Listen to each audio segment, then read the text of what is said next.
அடுத்ததாக நம்மிடையே பாரதிய ஜனதா கட்சியின் சார்பாக திரு ஆசீர்வாதம் ஆச்சாரி அவர்கள் இணைகின்றார். சார், கச்சத்தீவை பற்றி ஒரு நிறைய இன்னைக்கு பிஜேபி பேசுகிறது, பிரதமரே பேசுகிறார். நான் இலங்கை அதை திரும்பி வழங்க முடியாது அப்படிங்கறத தெளிவுபடுத்தியிருக்கிறாங்க. உங்களுடைய பார்வை என்ன இந்த நேரத்தில்? வணக்கங்க. அதாவது ஒரு வரலாற்று பிழையை திமுக செஞ்சதுக்கு இப்ப நம்ம எல்லாமே அனுபவிச்சுட்டு இருக்கிறோம். 1974 இந்த ஒப்பந்தம், அந்த ஒப்பந்தத்துல என்ன சொல்லியிருந்த அந்த சரத்துக்கள் என்ன, நம்மளுடைய மீனவர்கள் அங்க மீன் பிடிக்க செல்லலாம், அவர்களுடைய வலைகளை அங்க உலர்த்தலாம் அப்படின்ற எல்லா வசதிகளும் இருந்த பொழுது 1976 அவங்க பண்ண ஒரு மாற்று அந்த ஒப்பந்தத்தின்படி இன்னைக்கு நம்ம எல்லாத்தையுமே இழந்திருக்கோம். இன்னைக்கு நீங்க சொல்ல போனீங்கன்னா நம்மளுடைய மீனவர்கள் அங்கு கிட்டத்தட்ட இந்த 20 ஆண்டுகள்ல மட்டும் 6184 பேர் அங்கு கைது செய்யப்பட்டுள்ளார்கள். 1175 படகுகள் அவங்க பறிமுதல் செஞ்சிருக்காங்க. இப்ப இதெல்லாம் கரெக்ட்.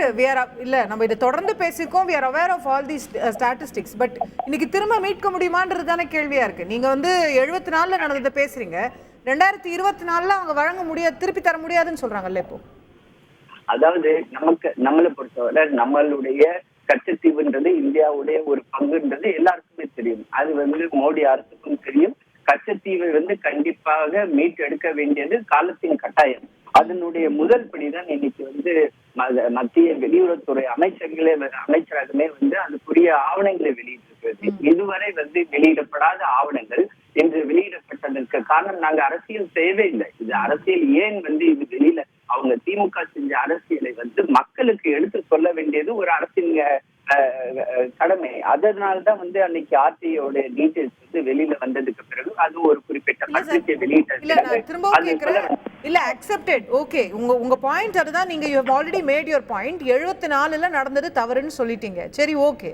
இப்போ இது இரு நாடுகள் சம்பந்தப்பட்ட பிரச்சனை இல்ல. இதை நம்ம மட்டுமே பேசி இந்தியால ஜெய்சங்கர் சொல்லிட்டாருன்னா நடந்துட போறது இல்லையே. டக்ளஸ் தேவானந்தா மாட்டேங்கிறாரு, அதுதானே கேள்வியா இருக்கு. அவரு டக்ளஸ் தேவானந்தா அவர் இலங்கை அரசுக்காக பேசுறாரு, நம்ம அரசுக்காக நம்மளுடைய வெளியுறவுத்துறை அமைச்சர் பேசுறாரு. நீங்க அப்படி பாத்தீங்கன்னா இரு நாடுகள் சம்பந்தப்பட்டிருக்கக்கூடிய ஒரு டிப்ளமேட்டிக் இஷ்யூவை நம்ம இந்த தேர்தல் அரசியலுக்காக பயன்படுத்துறீங்களா அப்படின்ற கேள்வி உங்ககிட்ட வருது. நாங்க தேர்தல் அரசியலுக்காக பயன்படுத்தவே இல்லை. நாங்க ஃபேக்சுவல் பொசிஷன் தான் நான் சொன்னோம். அப்படி நீங்க பாத்தீங்கன்னா இன்னைக்கு 2 நாடுகளுக்கு இடையில உள்ள பிரச்சனைகளை பேசி தீர்க்கிறதுக்கு எல்லா வாய்ப்புகளுமே உள்ளது. ஒரு காலத்துல சண்டை போட்டுக்கிட்டு இருந்த சவுத் கொரியாவும் நார்த் கொரியாவுமே இன்னைக்கு சேர்ந்து பயணிக்கணும்ன்ற ஒரு சூழ்நிலையை பார்த்திருக்காங்க. அதே மாதிரி பல்வேறு நாடுகள், மேற்கு ஜெர்மனி, கிழக்கு ஜெர்மனி, அந்த பிரச்சனைகளே உலக நாடுகள் அனைத்துமே பார்த்துட்டு இருந்தது. யுனைடெட் நேஷன்ஸ் உள்ளார நுழைஞ்சி பிரச்சனைகளை உருவாக்குனது சால்வ் பண்ண விஷயமும் எல்லாருக்குமே தெரியும். இன்னைக்கு நமக்கும் இலங்கைக்கும் உள்ள இந்த பிரச்சனையை சுமூகமாக 2 தரப்பும் பேசி தீர்ப்பதற்கு முழு வாய்ப்பு இப்ப வந்துள்ளது. அதை மோடி அரசு கண்டிப்பாக செய்யும் என்று எங்களுக்கு ஒரு நம்பிக்கை உள்ளது. இது வெளியில கொண்டு வந்ததனுடைய காரணத்தினால்தான் இன்னைக்கு இலங்கையே பேச ஆரம்பிச்சிட்டாங்க.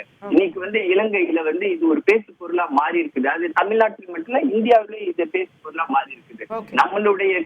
நம்மளுடைய ஒரு இடத்தை கூட இன்னொரு நாட்டுக்கு கொடுக்கக்கூடிய அந்த எரியாண்மையை நாங்கள் விட்டுக் கொடுக்க மாட்டோம் என்பதுதான் எங்க கட்சியுடைய முக்கியமான ஒரு அம்சம்.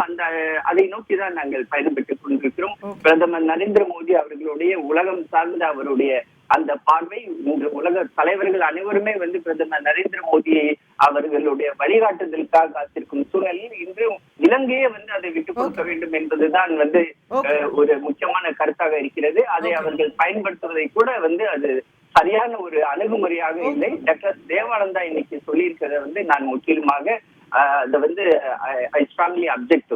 Okay, right. நன்றி திரு ஆசீர்வாதம் ஆச்சாரி, உங்கள் பார்வைகளுக்கு.